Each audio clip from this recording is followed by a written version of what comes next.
you live ECU? R. Do you bleed purple and gold? Are you ready to hoist the colors? Hoist the colors! It's time for the most in-depth look into the world of ECU athletics. Welcome to Hoist the Colors with your host, Stephen Igo on 94.3 The Game. Watch the show live on Facebook and at 943thegame.com. Here's Stephen Igo. Welcome into Hoist the Colors. A day out from the Military Bowl. East Carolina and Pittsburgh set to kick things off. On Saturday, 11 a.m. Eastern will be the kickoff time in Annapolis Navy Marine Corps Memorial Stadium on ESPN. Pirates hoping to find a way to become back-to-back Military Bowl champions. Something that I don't know if it's been done before, but ECU will try to do it. As they get ready to take on the Panthers, it'll be a tall task, but ECU will try its best. We know Blake Carroll will have those guys ready to go. We'll get into the matchup so much more over the course of the next hour. We've got Philip Pilkington producing in studio, back for his usual Friday appearance. Bobby Harward, welcome back in, Bobby. Brought to you by Basil's today. Are you ready for some football? I am. Most importantly, before I locked my car today, I put my keys in my pocket, so we don't have what happened last Friday, which for you, nobody probably knows. I locked my keys in my car when I came into the radio show. And shout out to the AAA for actually arriving on Dude, time. They were here. I mean, I barely finished my lunch. I walked over to Firehouse, got a sandwich, and then came back, and they were here. So, yeah, shout out AAA. Shout out to my dad, that's our yearly Christmas gift, is a AAA membership. That's one of the things he gets us every year, and came in handy. So, yeah, shout outs. Philip, are you ready for the final ECU football game of the calendar year? Yeah, I guess so. You know, I think it's one of those things where it's like, there's some anticipation. It's going to be fun, but also it's like that worry. And we've seen it earlier in the week with just some games that have gotten out of hand quickly. And that is kind of the thing that's making me a little pessimistic. I mean, I believe in this team, but also, like, could it be a long, early morning tomorrow morning? I don't know.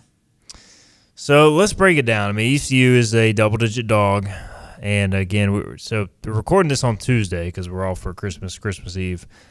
And you know, if anybody else opts out the last minute, we will not know until probably Saturday near game time. But as things currently stand, we know Caden Hauser not playing for ECU. We know Javante Connor, Yannick Smith. You're down both coordinators. Like it's a lot. So ECU, pretty large underdog, double digits, 10 points or so.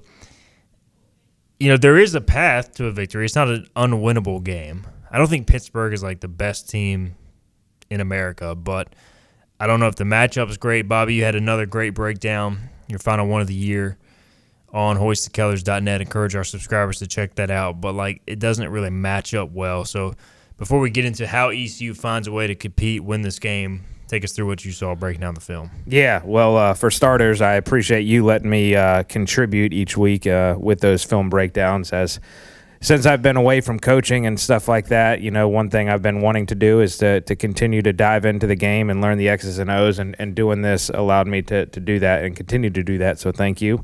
But to answer your question about Pittsburgh, I mentioned this in the article, but the matchup does not – I just really don't like it for the Pirates, unfortunately, because from a Pitt offense standpoint, you know, they can't really run the ball, and we're stout against the run. So it's kind of like our strength versus their weakness. And then vice versa in their Pitt passing game, that's their strength, that's our weakness. And I just worry that they're going to be a little bit too much in the air. And even though from a statistical standpoint they're not great in the rushing game, they still do enough. The game I broke down was a Georgia Tech game because I thought it would be a little bit more comparable from a talent side than Miami, just because Miami is one of the top teams in the country that can win the national championship. And they ran for 200-plus yards on Georgia Tech, which is a pretty good defense. So that's capable. Defensively, I really enjoyed watching them. The way they play, the style of play, I mean, they're like a 4-3. They kind of say 4-2-5 hybrid, but it's alignment-wise 4-3. I think it's true three linebackers in that middle level, that second level there, even though Biles is a little bit more of an athlete. But then they play this cover four press, and essentially what they're doing is they're pressing the corners up on the outside receivers, and then they're just playing cover 4 off of it. Those safeties sit at 11 yards, and they play super downhill. The beat reporter you had on Tuesday's show, I listened to him mentioning, how the safeties and their style of play, and they are fun to watch. They're super aggressive. They'll come up and hit you, but they're also susceptible to big plays in the pass game. So going to be a little bit of cat and mouse game. We'll see what kind of counter punches ECU tries to throw offensively. They try to do some tempo on second down because the other thing I mentioned in the article was the third down package and the uniqueness of that. What they do is they rush 6 men, they walk around 6 men at the line of scrimmage and then essentially just rush 4 and drop 2 of those guys, and then they just play coverage behind it. So it's very simplistic, but the issue is you have to pick up the 4 guys you have to be correct in who you're predicting to rush. And those linemen have to be communicating. The quarterback, which is not Caden Hauser, which is unfortunate from a rep standpoint, is going to have to identify as well and who to get the ball to. So I do have a question for you, Bobby. You mentioned the press cover 4. Is there anything that they tip off, whether it be the corners or the safeties, that you can differentiate from cover 4 and cover 2, considering they run said press cover 4? Not really, no. I mean, that's a good question. I'd have to go back and look now that you asked that. I'd be better if I had the end zone view and checking the safety splits. That would probably be more of the tell there if the safeties were a little bit wider in cover 2 or not. But from a standpoint of where the corners are at, no, they do a great job of disguising because they blend it in. They do run a decent amount of cover 2. They run a lot of cover 6 as well, which is cover 4 to the field and cover 2 to the boundary. And they do sometimes run some man coverage. So that pre-snap look makes it really hard on the quarterback to decipher what coverage is. And I'm wondering, to your point, if maybe some of the safeties have those tells there in their alignment. It'll be fascinating to see the approach from both sides because if you're Pittsburgh, obviously you want to confuse a young quarterback or Mike Wright, but you also don't really want to give up a cheap play too. I think you would want to try to make ECU move the football down the field, but I lean more towards they're probably going to stick with their identity because they've been doing it so long and they're so good at it. So they hold opponents to 2.8 yards per rush, 97 yards per game. So, I mean, they just don't let you run the ball. So unless you can somehow just scheme up something or find a way to get them over pursuing. 240 yards through the air per game, 7 yards per pass. I don't see a scenario where ECU is able to sustain and move the football, drive down the field. So you got to find a way to scheme up some plays or just get Anthony Smith behind their defense. That's really the only thing I can think about. Yeah, I mean, they're pretty I kind of mentioned this in the article as well. They're pretty comparable to that BYU defense we faced. And as we remember, they gave Caden Hauser and our team fits. Now, they don't disguise as much pre-snap, so there's the advantage from that perspective, like from their linebackers and that sort of thing, and safeties moving down. But they're just as physical, they're just as tough defensively, and they're probably even more sound in terms of their responsibilities. But, yeah, that's what's going to be – to me, for ECU to have a chance, they're going to have to hit some big plays over top, and Anthony Smith's going to have a massive game. We mentioned and we just talked about the press coverage from the cornerbacks. If Anthony can win some of those, that obviously is going to work in ECU's favor because that's maybe creeps those cornerbacks back a little bit, maybe softens up their coverage, but we're going to have to show we can beat them over top because those corners are good, and they can be physical when they want to be. Trying to see just how they've done against running quarterbacks this year, just because if you're ECU, I mean, they held Castellanos 8 carries for 12 yards for Florida State, and that's basically, what he does is run the football. He did throw for 245 yards, 3 scores. Just if you're ECU and you go the Mike Wright route, just how realistic is it to be able to have success on the ground with him? I don't know. I mean, it would seem to be maybe you can pop off a big one, but consistently – I think it's just going to be tough. So that leans – I think you're going to have to throw some wrinkles. Against NC State, we know C.J. Bailey can run the ball. He went 6 carries, 39 yards, but also 24-40, 225, 3 touchdowns passing. So just the breakdown makes me think you almost have to go ditto, although I'm sure we're going to see some Mike Wright. Yeah, and I guess where Mike Wright has the potential to up some yards isn't Bramble is those pit inside. A lot of their pressure comes from the interior backers, and their interior pressures, meaning they're coming from inside the tackles rather than edge pressures outside of those defensive ends there. And so what that allows is maybe if one of those defensive ends aren't staying in their pass rush lanes, he can then escape out and maybe pick up some yards there. I mean, he is going to be probably the fastest player on the field. So there's opportunities there, but he's going to have to be able to escape the pressure and hope that those defensive ends from Pittsburgh are not going to their pass rush dot, which is their location to contain the quarterback. All right, so offense doesn't sound like the best matchup. What about defense? Like, how does ECU's defense find a way to keep this game manageable? Special teams, how can special teams impact it? Because I think you're going to have to play really well defensively in special teams, and you can correct me if I'm wrong here. Like, I feel like Pittsburgh is going to probably be able to move the ball. If I'm ECU, I'm working a lot on red zone this week because I think they're going to move the ball. But typically, we've seen it with ECU's offense, fast-paced tempo offense. You can stall in the red zone. So maybe for ECU, your hope is to grind them to a halt once they get inside the 20. Yeah, limiting the big plays to, like you said, they're going to pick up their yards. So if you can limit big plays, and as Pittsburgh moves down the field and they're in the red zone, that condenses their field quite a bit, as you were just mentioning. A lot of what Pittsburgh tries to do in the passing game is vertical. So when you're within, that 20-yard line, you're limited and can only do so much from a vertical pass game. So that red zone defense is going to be critical. And if the biggest weak spot to me on this Pittsburgh team entirely is the offensive line. I was not overly impressed with them. That probably shows in their rushing statistics as well. They're not great in the run game. But what I saw from Georgia Tech is any type of line movement, line stunts, cross communication issues. And then the other thing, if you can bring exotic pressures, and when I say exotic, that probably – people will interpret that as like the crazy pressures and whatnot. No, you just have to be uniquely lined up and then, switching your pass rush lanes and that sort of deal. So it doesn't have to be anything over the top, but if you just kind of go outside the norm of what you've shown on tape so far, confuse those offensive linemen, they're very susceptible there. Philip, as we break this down, are you feeling any better or any worse about this game for ECU? Feeling good about the under. Sounds like both offenses are at a disadvantage. I don't know what the over-under is. Feeling good about the under now. Like I said, it looks like they're going to be vulnerable to some Mike Wright runs, but, I mean, the whole that they kind of give you the same look defensively, but then don't do the same thing, that's going to worry you with any quarterback not named Brady or Manning, right? And a lot of this offense is post-snap reads. Yes, so much of it's post-snap. Now, obviously, you can edit things a little bit, right? I mean, you can't just totally reinstall stuff, but you can call a lot more your pro style type plays.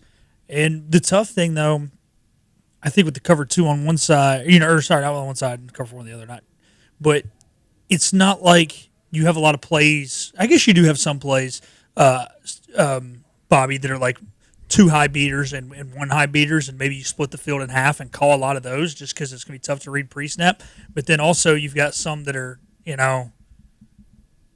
it's still even on the amount of guys deep. It's not like there's the difference in cover 3 and cover 2. It's the difference in 2 and 4. I guess there are some concepts that it can be one side one way, one side the other way, but still, man, this just sounds like a disaster waiting to happen. I don't know.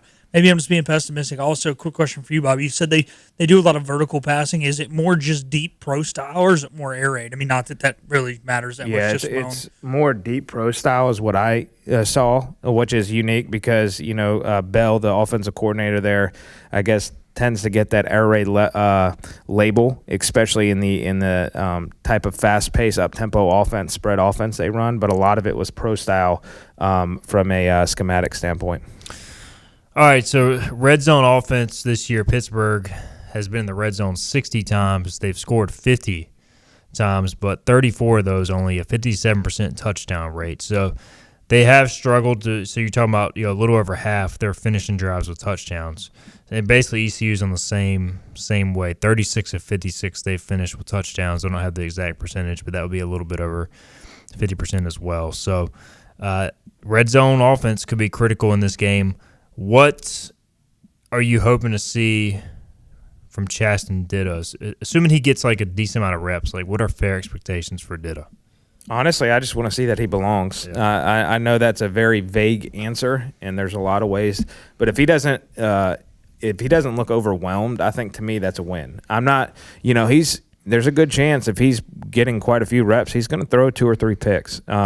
This is a very good defense, and it would be a tough matchup for Caton Hauser. So you're throwing in a guy who's really getting, legit time right now, not end of game situations in not close ball games. So this is legit opportunity. I think it's a great chance for Jordan Davis. I know he'll be preparing for a game later in that afternoon, but it'll be good tape for him to watch to see what he has as he's coming in, and they try to recruit the portal for the quarterback position. But for me, I just want to see that he belongs.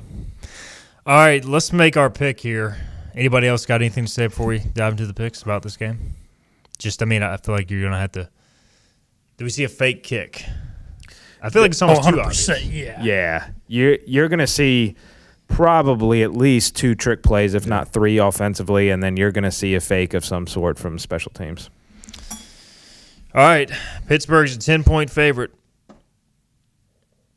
I am going to take the Panthers to win the game 27-13. So I've got Pittsburgh covering. Yeah, I'm unfortunately going to go Panthers as well. I think it's just going to be, like I said, it's not a great matchup. I'm excited for these seniors, though, to watch them compete. I think that's the guys that stuck it out and finish out. I hope they can end on a positive note, but give me the Panthers. Yeah, I'm going to go Pitt here as well. I'm thinking 31-20. All right, there you go. Did you give a final score? I didn't give a final score. I'll go 37-13. All right.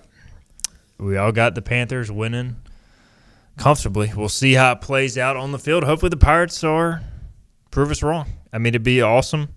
It would show, I don't think anybody doubts Blake Harrell's the man for the job, but if he pulls this one off, I think it'd be quite a feat. So we'll see how it plays out. All right, we'll get a break in. We'll come back. We got a lot more picks to make. Friday bowl games, Saturday bowl games, NFL.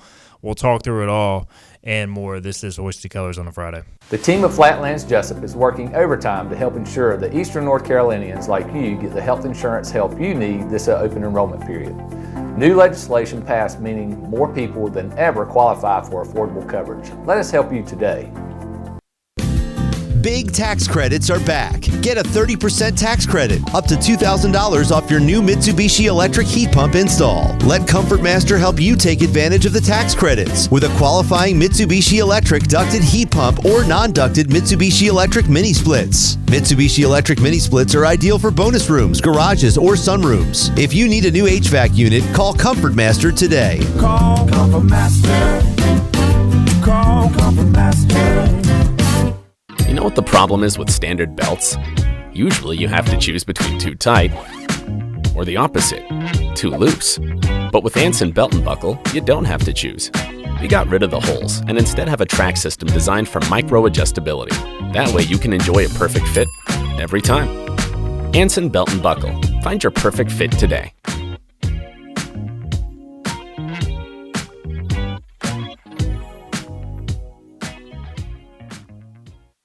Healthwise Pharmacy rounds the bases with all of your infusion, retail, compounding, and medical equipment needs. Locally owned and operated by pharmacist Marcy Parker, Healthwise has grown to be your most trusted provider for infusion services. Currently providing in-home or on-site infusions in North Carolina, South Carolina, and Virginia. Visit Healthwise Pharmacy at 615B South Memorial Drive or call 252-295-0059 to speak to a patient service representative to find the option that best suits your needs. Tired of the 1-800 numbers advertising Medicare products? Flatlands Jessup has 6 offices all throughout Eastern North Carolina. Get face-to-face help from our local award-winning licensed team. Stop by today. Flatlands Jessup, your whole world covered. The best burgers around. Everyone loves a thick, juicy, and fresh burger.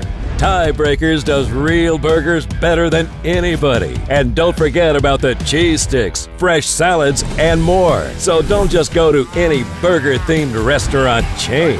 It's time to break the chain and eat local. Tiebreakers, burgers and sports at its best. Go Pirates! Arg!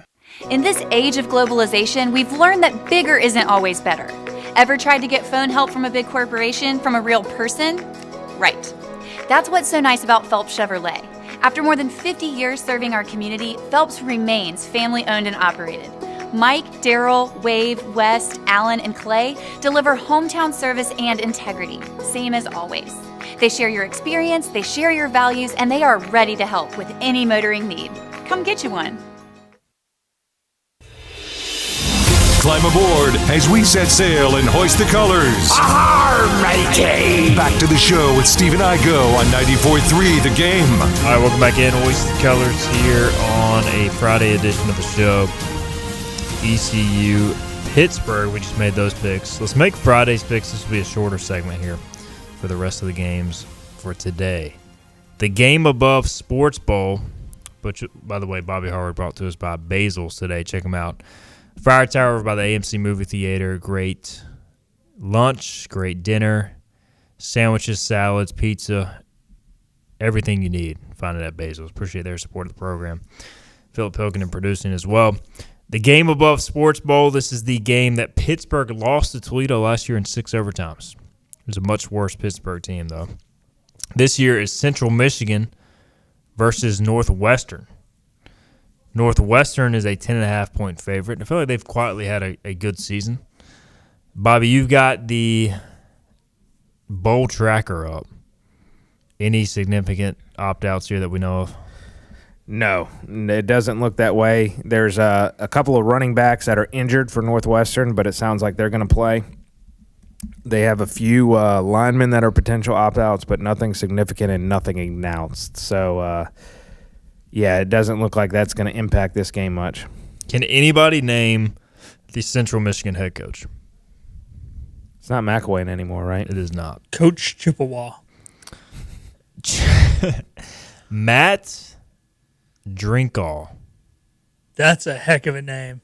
I was already going to pick him. Now I'm definitely picking him, baby. Go Chippewas.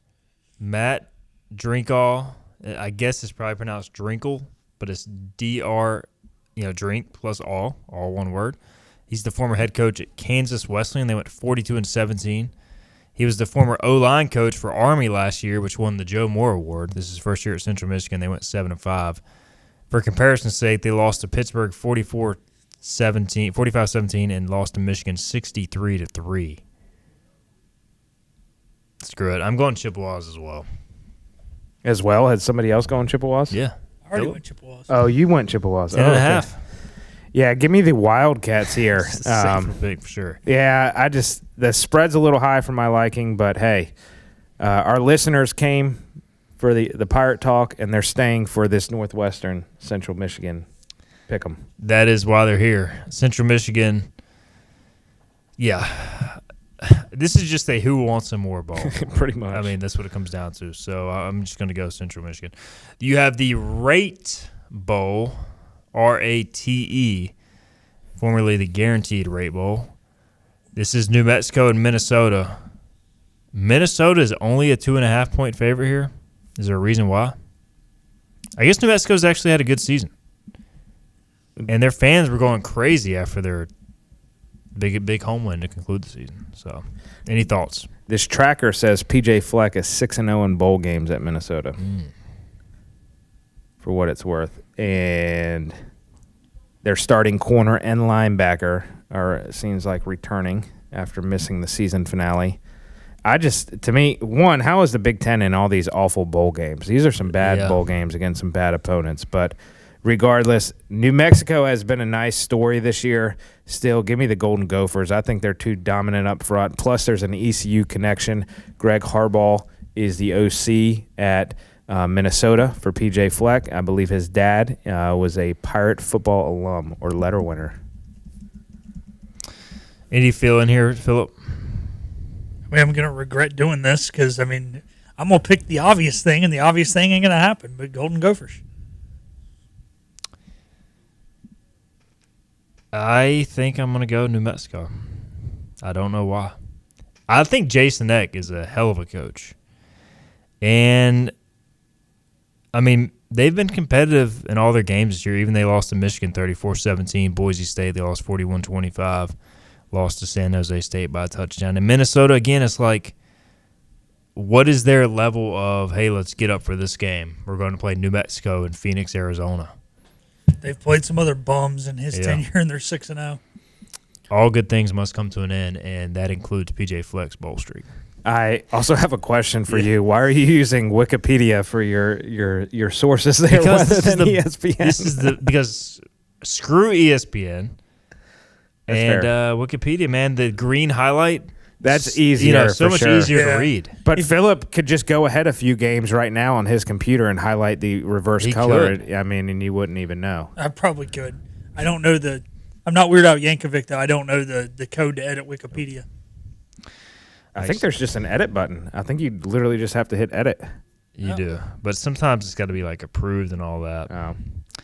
There's a process, and hey, I trust Wikipedia. FIU, UTSA, the First Responder Bowl. UTSA is a 6-point favorite. FIU's had a really good season under Willie Simmons.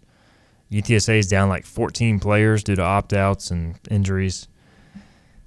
As long as Owen McCown's playing, I'm taking the Roadrunners. Yeah, I was going to say, the first thing I looked at is where was this game? It's in Texas. Give me UTSA. Yeah. Yep. Me. First Responder Bowl. Is this game being played indoors? Do we know? Location. I think so. First Responder Bowl, this is at SMU, so it's outdoors. But what a terrible venue. That is a terrible venue. I'm still going to go with the Roadrunners. FIU traveling across the country. I'll take UTSA to win the football game, score a lot of points. All you do is fly over the Gulf of America. It's not that far. I mean, it's still the Gulf of America. It is. They got to fly over it. All right, there's your Friday picks. Let's get a break in. We'll come back. A lot of Saturday games after the ECU contest. We'll get into those and more. This is Hoist the Colors.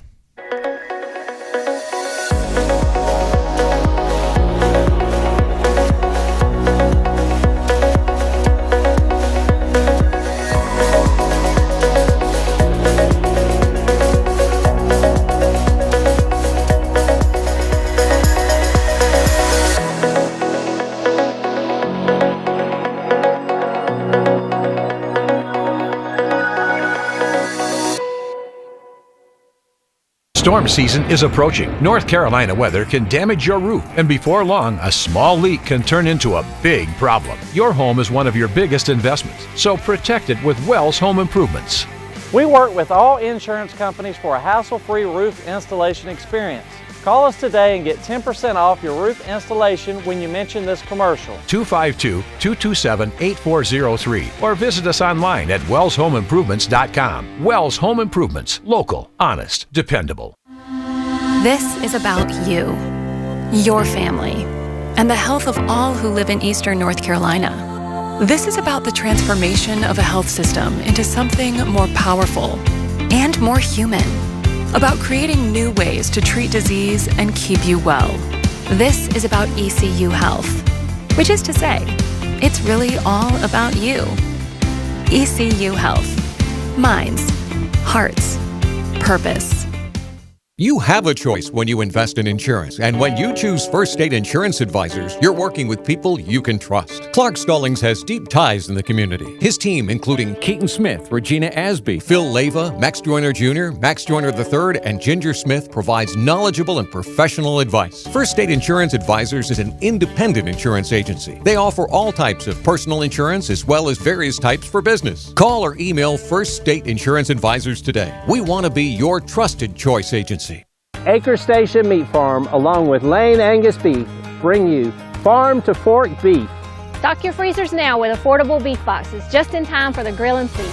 Farm to Fork Beef brings quality local beef to your family. From your traditional butcher shop, Acre Station Meat Farm. Come on down to Acre Station Meat Farm and find out why we're #1 in fresh cuts and friendly service. Acre Station Meat Farm, Highway 32 North, Pinetown. At National Finance, we're all about hometown support, just like ECU football. National Finance helps us win on and off the field. They've got your back when you need it most. Fast, easy personal loans for life's big plays. And just like us, they're committed to Eastern North Carolina. National Finance, proud supporters of ECU athletics. Visit nfcmoney.com for loans as fast as today.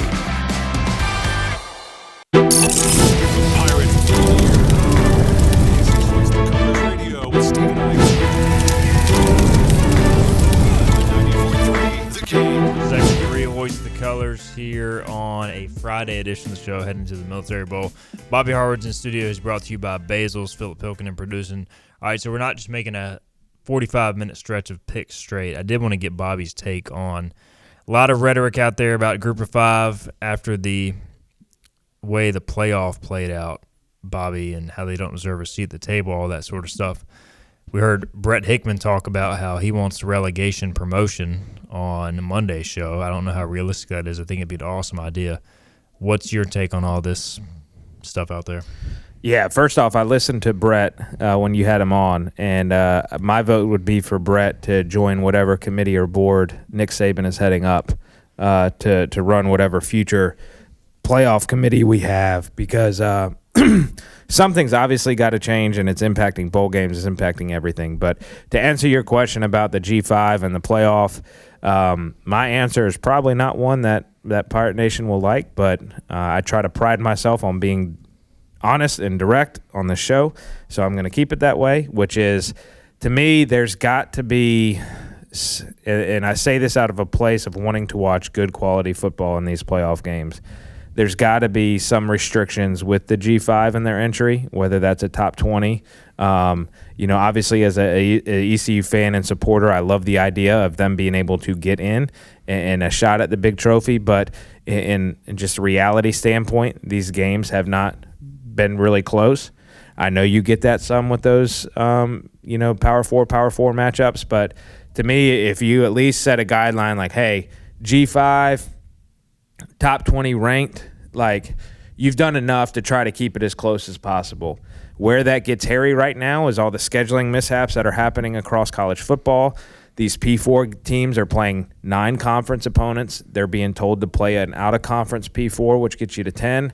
They're going to put an FCS on there. That's at 11. So these quality G5s are not getting the games needed to be able to boost them up into that top 20 ranking, which then becomes an issue. But that's my thought. I'll also add, I don't think it's going to go this way, and I don't think G5s need to fight for this. But as a fan, I'm becoming more and more open to the idea of a G5 playoff. I think that is becoming something I'm more open to and would enjoy. I think, and especially, as y'all mentioned Monday, if you have the promotion relegation aspect to it, that makes it even more exciting. I don't disagree with anything you said necessarily. It's just, I do think if you make it a ranking thing, whether it's computers or committee doing it, then it just becomes too easy to say, hey, they're 21st, 22nd, they're not in the top 20. But, I just think having that hope matters to a lot of fans. And I think if you take that away from fans, even if it's a slim to none hope, realistically, but just the thought of, hey, we can compete, I think that keeps a lot of people engaged versus if you just basically relegate half of college football to another FCS, which I do think there would be interest in the playoff if it was G5 only.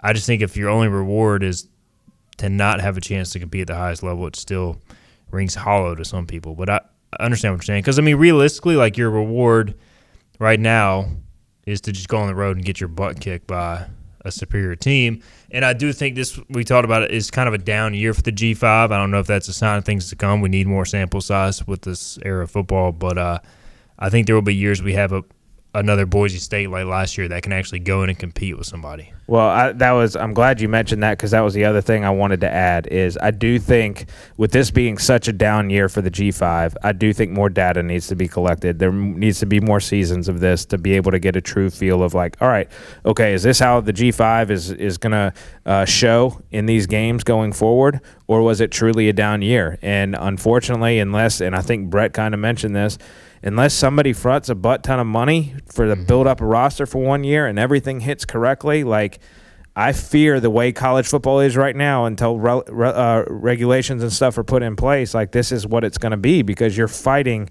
to retain every last player. Just look at what Blake Harrell has been dealing with over the last month or so since the season ended. Real quick, guys, just half off topic here, but if they do the Group of 5 playoff, how many years does it take for the main 2 North and South Dakota schools, the main 2 Montana schools, and a few others to be up in the same level as East Carolina in the Group of 5? Oh, within 5. Yeah, within 5. Yeah. I agree with that. Holy Cross will be there too.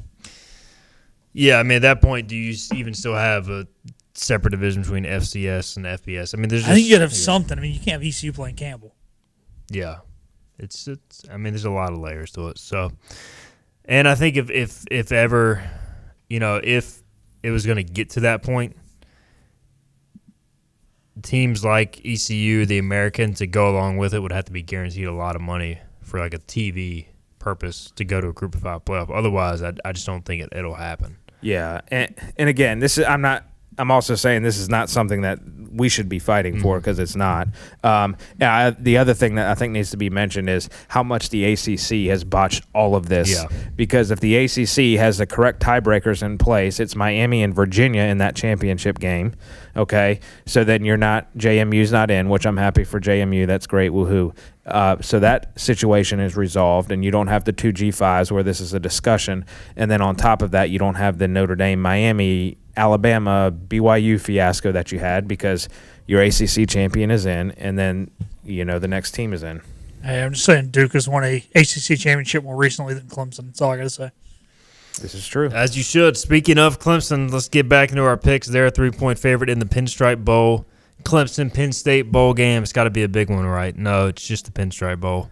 And a lot of opt-outs. Hey, Duke has also won the Pinstripe Bowl more recently than Clemson. Just saying. Beat Indiana. What is the deal here, Bobby? Like, everybody's not playing for the Tigers? Yeah, Which they've got a ton of NFL people. Clemson has 27 opt-outs right now is what I'm looking at. Now, my question is this a true 27 opt-outs, or is this a Michael Schwartz injury report that we're blaming the season on when it's really guys that don't do anything for you who are opting out? That I don't know.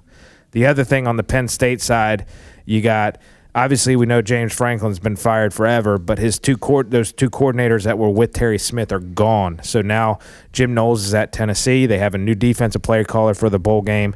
North Carolina native Ty Howell is at Virginia Tech. They'll have a new offensive play caller. So it really just seems like a mess of a game. Does anybody have a coin I can flip? Pretty on much. Hand? Because I'll do it on the air. Are there any coins in there, Hey, Philip? Siri, heads or tails? It's tails is what Siri says. Who'd you have as tails? I had Clemson as heads in my so you're picking Penn State? Give me Penn State. I should have said that before you did it. It just happened so fast. So I'm going to be at my parents' house this day. My sister-in-law is a Clemson graduate. My brother went to Wilmington, but since they have no football, he's adopted Clemson. We'll be getting back and watching the end of the ECU game and this game together, so I'll be rooting for the Tigers with them. Yeah, I mean, both teams are a dumpster fire. I guess I'll give the edge to the better coaching staff, the coaching staff that actually is a coaching staff. So Clemson, I guess. For how much longer is the other question? I mean, between now and Saturday, I expect Dabo and that staff to be intact. Yeah, for sure. UConn and Army, speaking of staffs not intact, UConn's head coach is gone.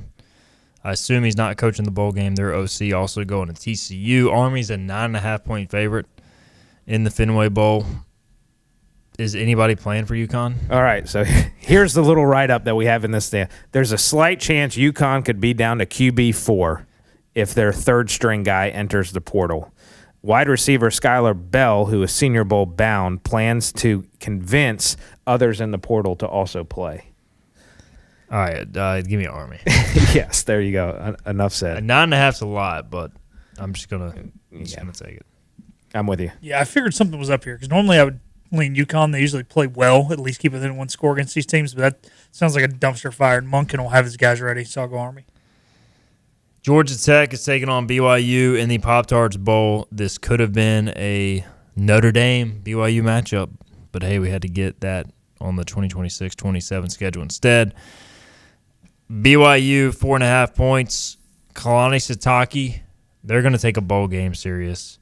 Georgia Tech lost his OC. I assume he's not coaching in the bowl game. Is this Haynes King's final college game, though? I believe so. So then maybe we'll actually get a good bowl game here, guys. I think we do. I am going to still roll with the Cougars. I think they're just a better team. I am too. The Cougars are my favorite team to watch in college football this year. They were a blast to watch. So give me the Cougars. Yeah, I'm same way. Georgia Tech's been good, but yeah, it's a culture thing with me. It's Sitake. It's just It's those guys that come from the Samoan background just always seem to they really do preach hard work, and it's not about the me, it's about the we. So I'm always gonna same thing where I always felt good about Kidney Montalolo. I feel the same way about Sataki. It's not the selfish American mindset that we have. They don't have that. Those damn selfish Americans. I do credit, by the way, Blake Carroll for basically calling out guys who opted out, quitters, during his Monday press conference. So did he? He basically said, he was like, I'm just going to say they're quitting. So good for him. There are a couple Pirate players I'm hearing that are going to enter the portal but are choosing to play in the game. So I do at least respect that more so than guys who are just leaving now. But, hey, these agents and parents, whatever, they're trying to tell these guys not to play. So it's just it's a crappy situation. Anyways, the Snoop Dogg Arizona Bowl on CW Network, Miami of Ohio versus Fresno State. Fresno State 5.5 points. I don't have any read on this game. Haven't watched either team all year outside of Fresno State against Kansas to open the season because it was on opening night. I'm just going to go with Fresno State. Yeah, it looks like Miami will be playing at least a backup quarterback, if not a third-string guy. So give me the Bulldogs. Bulldogs. North Texas, San Diego State, New Mexico Bowl. This is of intrigue to ECU fans because Jordan Davis is still at North Texas. He will be calling the game. And this should actually be a decent bowl game. Mestamakers, another guy who is entering the portal allegedly but is playing. North Texas is a 3.5-point favorite in the New Mexico Bowl. San Diego State, good team. Could be a good bowl game.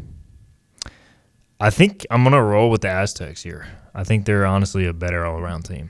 I do too, and this is going to be a really, really good test. Actually, hold on. Hold up, pause. I think their starting quarterback may be out. Oh. For San Diego State. Yeah, let us know that. That would change my pick. Jaden DeNagel is the starter, I think. He says surgery will not play. Former Central Michigan guy will start in place of Dangle. All right, I'll take North Texas. Yeah, same. Yeah, and I was going to just talk about this. San Diego State's defense is legit, so it would be a really good test for Jordan Davis. But it looks like he is going to Nebraska, so he is not even calling the game. So give me the Mean Green. Give me Jordan Davis to put up points and get Pirate fans excited. We are on the Mean Green? Yeah. All right, Gator Bowl, Virginia, Missouri. Missouri's a 4-point favorite. Do we know who's playing quarterback in this game?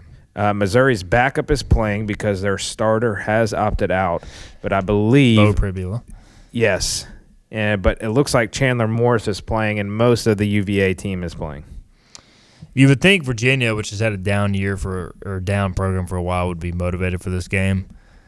Maybe more motivated than Missouri. I'm going to take the Cavaliers. I am too. I think they have enough players playing, no coaches and controversies, and then I think they want to bounce back and end on a good note after the ACC game and missing out on the playoffs. I was sitting right at the tunnel, man. I saw the look in their eyes. They were demoralized. They wanted to be in the college football playoff. They are not going to want to play this bowl game. They are wishing they opted out. Give me Missouri. LSU and Houston. Houston favored by 3 points in the Texas Bowl to close out Saturday's extended action. I'm going to guess LSU has a gauntlet of players not playing. Dude, I think LSU just wants to quit on this season. Give me the Cougs. They got here's your list. That's very long. So I'm just going to take Houston. They are going to be up for this game. I don't know how good they are, but they'll at least field a team. Yeah, Willie Fritz will light a fire under their end. He's not going to let them go in there and roll over. It's just not the Willie Fritz mindset. So I'll take Houston. There's your picks. And who knows what these games will look like on Saturday, but there is a lot of games. So some intrigue, some games we probably don't care about at all. And, of course, it all starts ECU Pittsburgh at 11 a.m. Eastern on Saturday in the Military Bowl. We'll get our final break in. We'll come back. We'll make NFL picks, discuss the playoff race, and more to wrap up the show. Don't miss year-end deals during the Season of Giving at Greenville Toyota. Drive a new Camry, just $229 a month, $229 a month. Or new RAV4, $279 a month, $279 a month. Hurry in for the Season of Giving at Greenville Toyota. You know what the problem is with standard belts? Usually you have to choose between too tight or the opposite, too loose. But with Anson Belt and Buckle, you don't have to choose. We got rid of the holes and instead have a track system designed for micro-adjustability. That way you can enjoy a perfect fit every time. Anson Belt & Buckle. Find your perfect fit today.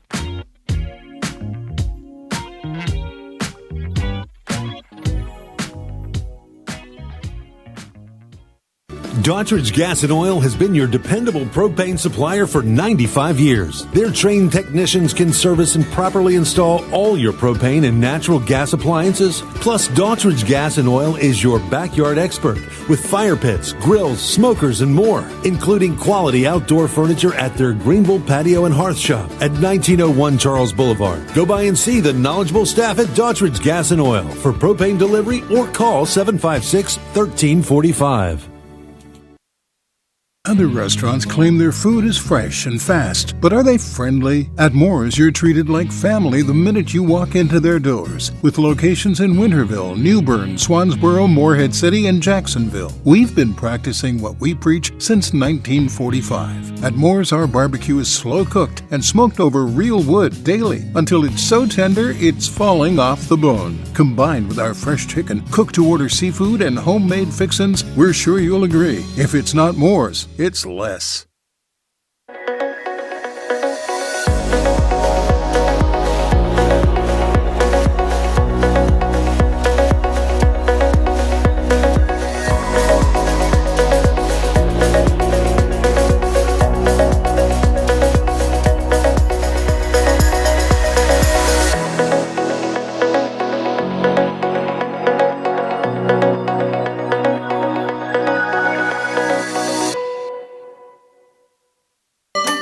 Your confidence makes everything look good.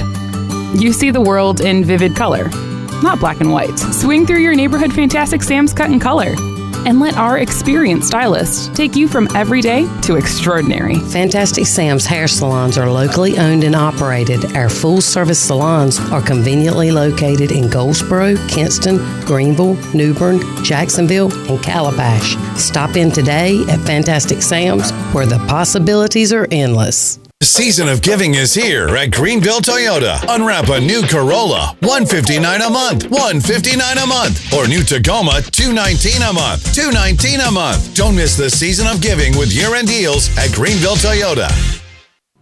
Everything you need to know in the world of ECU athletics. This is Hoist the Colors with Stephen Igo on 94.3 The Game. All right, final segment here. Let's talk some NFL to wrap it up. And we got a fun weekend ahead with the NFL, a lot to play out with the playoff picture. So let's just dive right into the picks so we can get some discussion as we go. Texans are at the Chargers on Saturday. The Chargers with a win. Full disclosure, we're recording this on Tuesday. We don't know the result of the Broncos game, but the Chargers with a win, they control their own destiny. If they win the next two, they're going to win the AFC West regardless. So this is a huge game for the Chargers, and also the Texans are right behind the Jaguars in the playoff race as well. So they need a win. So this should be a phenomenal game Saturday if you don't want to watch college football after the ECU game. Texans are at the Chargers. Chargers 2.5-point favorite. I'm going to go with LA here at home. I think that they're just a little bit better all-around team right now. The Texans are trending up. Great defense. C.J. Stroud playing better, but I'm going to just take the home team here in a pretty even matchup. Yeah, I will be watching this game because the bowl games have become a debacle, just terrible. So I'm watching this. This is one of my favorite games of the weekend. I'm going to go Texans here. There's no home field advantage for the Chargers in L.A. Texans have been trending up. This is going to be an awesome matchup, though, regardless. Wow, you think the Broncos lock up the division? As long as they have beat Kansas City yesterday. And that way Carolina gets that Sunday night game that we were just talking about. Yeah. I'm going to roll with the Chargers. The Seahawks are at the Panthers. Seahawks are a 7.5-point favorite going to Carolina. So we were talking about it. So the Rams can still win the NFC West. If the Rams win out at the Falcons and versus the Cardinals, and the Niners and Seahawks both lose one game, then the Rams would win the NFC West. So the Niners and Seahawks play each other, by the way, Week 18. We're picking Seahawks and Niners here for each of their respective games. 7.5 points. I'm going to take the Panthers here, man.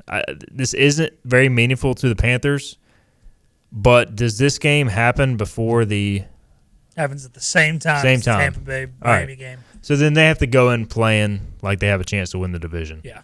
So I'm gonna take the Panthers here, even if they don't win it. I think they keep within a score. Seahawks have been they've been good, obviously, but they haven't been their dominant selves lately. This is a disrespectful line to Carolina, in my opinion. I mean, 7.5 is quite a bit, especially with Seattle coming across the country. And Seattle struggles on those East Coast trips. Give me the Panthers to at least keep it close. It's not good rolling the Panthers, I think, because I think the half point's the difference. I'm going 24-17 Seattle.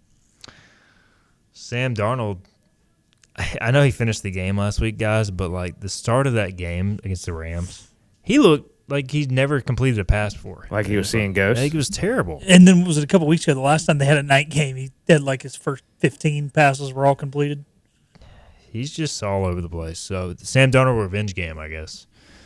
Bring it on.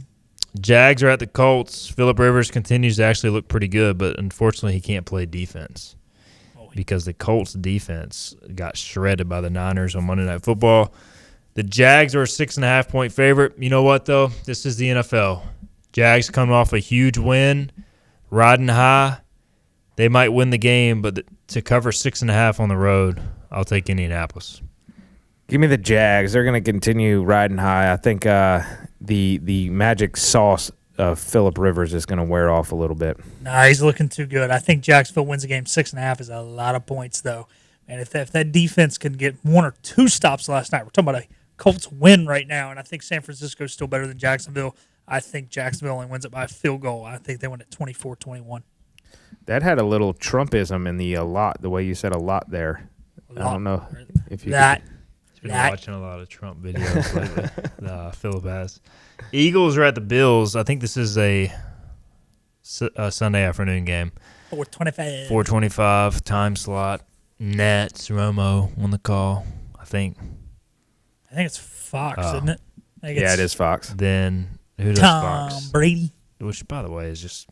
Yeah, I know I'm biased, but come on, give Olsen the job. Yeah, Olsen's by far the best. A million times better. Eagles, Bills, 1.5 favorite are the Bills. The Bills are still in contention for the number 1 seed and the AFC East. As the Broncos fall, that kind of opened the door for everybody to make that number 1 seed push. Who wants to pick? I'm going to go Bills here. Yeah. The Eagles just have not been good. I mean, until Mariota got hurt, the Commanders were winning the other night. They, looked great against the Raiders, but so is the rest of the NFL. Give me the Bills. The Bills also just like... They haven't looked great either, but they're at home. They know what's at stake here. Yeah, backs against the wall. I trust Josh Allen.